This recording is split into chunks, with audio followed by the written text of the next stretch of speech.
Right now, in the space of 1 week, Britain is watching two very senior politicians work out how to get power without actually asking you for it. One of them is about to become Prime Minister without a single vote being cast. The other one just resigned his seat to dodge a corruption investigation, and he's calling it a fight for democracy. Let's start with the man who's about to walk into Downing Street, Andy Burnham. Nominations for the Labour leadership opened on Thursday. He's currently the only candidate. Wes Streeting dropped out and backed him.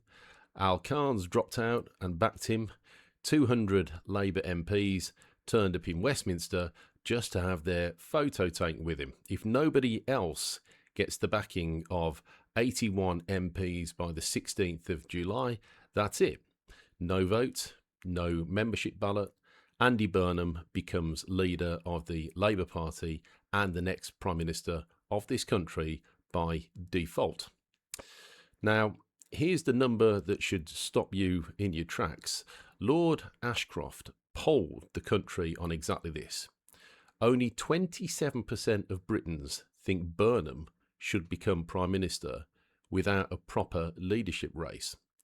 Not even half of Labour's own voters think that's right. 45%. That's it. So the man who could be running Britain by the end of the month has the public backing of roughly a quarter of the country. And he hasn't had to win a single vote to get there. He'd be the fifth Prime Minister in a decade to walk into number 10 without winning a general election as party leader. Brown, May, Johnson survived one, but you get the pattern. Truss, Sunak, and now potentially Burnham.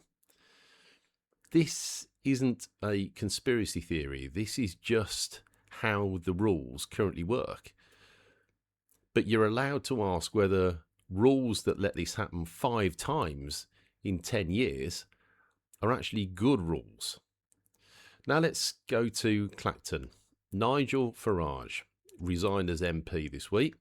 His reason on the surface is that he wants to fight what he called a people versus the establishment by-election. But look at the timing. The resignation landed right as questions were being mounted over a £5 million gift he never declared when he became an MP, and over past support from a convicted fraudster. The Parliamentary Standards Commission was investigating that undeclared gift. The moment Farage resigned, the investigation was suspended. It only restarts if he wins the seat back and returns to the Commons. Labour, the Conservatives, the Liberal Democrats and the Greens have all said the same thing. They're not standing candidates. They're calling it a stunt designed to distract from the investigation, not a genuine democratic moment. Now, whether you agree with them or not, ask yourself this. If you were confident an investigation would clear you, why would you resign your seat and force a by-election in the middle of it? Or would you let it run its course and get on with the job? So here's where we are. One politician is about to get the keys to Downing Street with absolutely no vote at all. Another one triggered a vote he didn't have to. On his own terms, time to pause a corruption investigation into himself. Different methods, same result. Neither man is putting himself in front of the country on terms that the country controls. That's the actual story here, not left versus right, not Labour versus Reform. It's whether the people meant to hold power are still willing to let you decide who holds it. If this channel matters to you, hit subscribe, because we're going to keep tackling both of these stories as they develop. I'll see you in the next one.